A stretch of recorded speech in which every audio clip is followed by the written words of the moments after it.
Welcome, students. Let's continue our chapter Coal and Petroleum. So far, we have discussed exhaustible and inexhaustible natural resources and fossil fuels. And we came to know that coal and petroleum, these are the in these are the exhaustible natural resources, and these are also termed as fossil fuels because they are formed from the prehistoric remains of living organisms, right? Now let's discuss coal in detail. Coal, it is an it's a hard black combustible material or mineral that consists mainly of carbon.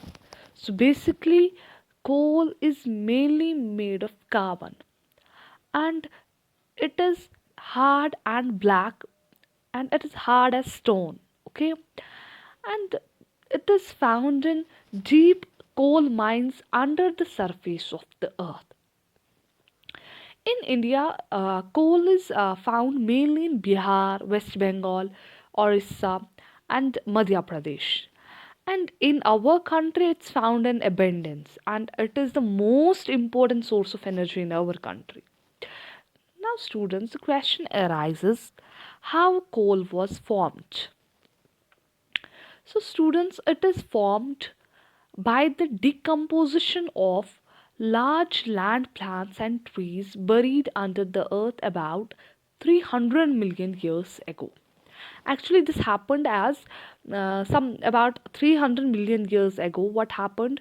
The earth had dense forests in low lying wetland areas. But due to natural processes like earthquakes, due to volcanoes, floods, these forests got buried under the surface of earth. And as the foresters were buried under the surface of earth, more soil deposited over them, more sediments deposited over them, and they were compressed there. And inside the earth, when they get compressed, temperature also rose. As they sank deeper and deeper, temperature get um, increased. And due to high pressure and high temperature inside the earth, and in the absence of air, the wood of buried forest plants and trees got slowly converted into coal. And it is how this coal was formed. And this slow process by which dead plants buried under the earth have become coal is known as carbonization. So it is because of this carbonization that coal was formed. And yeah, since coal was formed from the remains of plants, therefore coal is also called a fossil fuel. Now, students, coal is mainly carbon, right? So, when heated in air, this coal burns and produces mainly carbon dioxide gas. And a lot of heat energy is also produced during the burning of coal. So, whenever coal burns in air, carbon dioxide and a lot of heat energy is released. Students, this coal is very important because it can be used as a source of heat energy as such, just by burning it, or it can be converted into other forms of energy like coal gas, uh, coke, or electricity. The real source of energy of coal is the solar energy, again, because the sun's energy is a prime source of energy. You are aware about it. Because see, the real source of energy for coal is also sun's energy, solar energy, because the plants and trees which decompose to form coal grew on the earth by absorbing sunlight energy during the process of photosynthesis. So by these plants and trees coal is formed. So basically coal is indirectly the energy of coal is indirectly obtained from sun. So, if we look at the uses of coal, so mainly coal is used as a fuel in homes and industries, right? In fact, coal is used as a fuel at thermal power plants for generating electricity. It is also used to make coal gas, which is an important industrial fuel. It's used to make coke, And earlier, coal was used as a fuel to make steam, to run steam engines of trains. And it's also used as a source of organic chemicals. Now, students, when coal is heated strongly in closed retorts containers in the absence of air, large number of useful products are obtained. Like various useful products are obtained by processing the coal, by heating the coal in the absence of air. We obtain coal gas, coal tar, coke, and these are termed as the products of coal. And these products are obtained when coal is heated in the absence of air.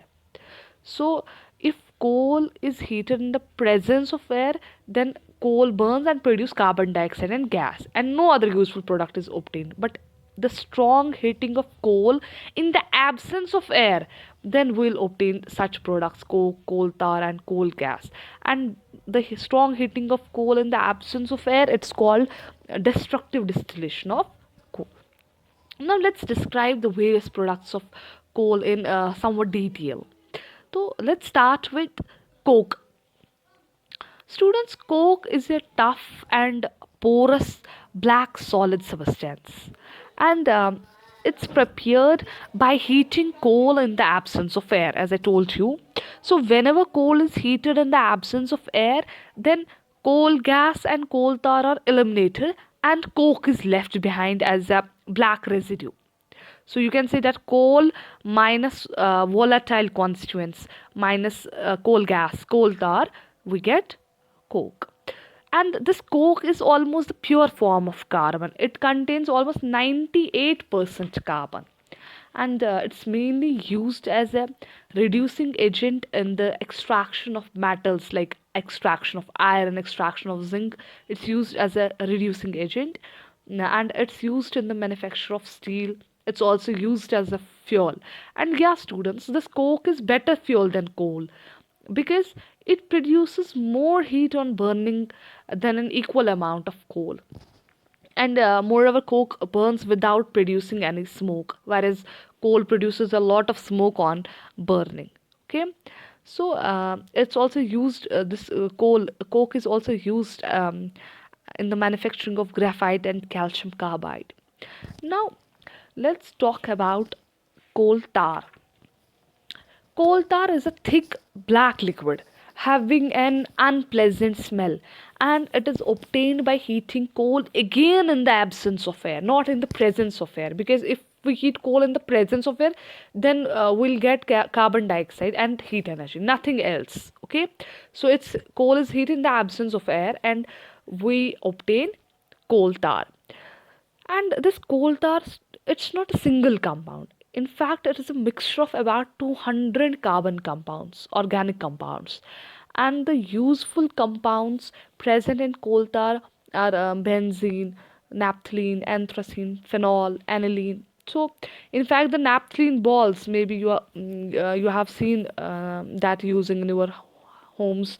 Naphthalene balls are used to repel moths and other insects, and that naphthalene ball is obtained from coal tar. So, various compounds present in coal tar are then separated by the process of fractional distillation, and the compounds obtained from coal tar, they are used as starting materials for manufacturing a large number of substances that we use in our everyday life and in industry. For instance, the product of coal tar are used to make synthetic fibers.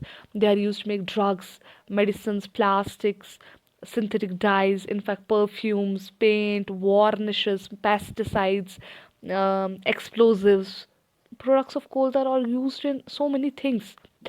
And one more use of coal tar is that traditionally it was used for metaling the roots, for surfacing of the roots. But these days, bitumen, a petroleum product, is being used in for metaling the root surfaces in place of coal tar. But traditionally, coal tar was used for the surfacing of roads. And the next important product of coal is coal gas.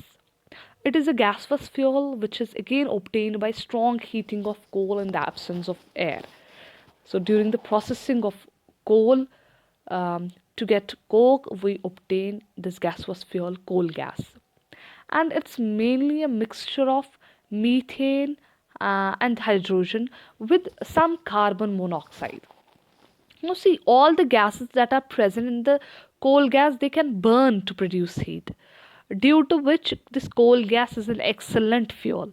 In fact, it is having high calorific value. It can produce lot of energy on burning, and it is used as a fuel in industries. When this coal gas burns, it also produces a good amount of light. It means with heat, it also produces good amount of light. So in the past, this coal gas has been used for lighting purposes, for illumination purposes, and it was used for street lighting for the first time in London in the year 1810. It was used for street lighting in New York then in around 1820. These days, this coal gas is used as a source of heat rather than light.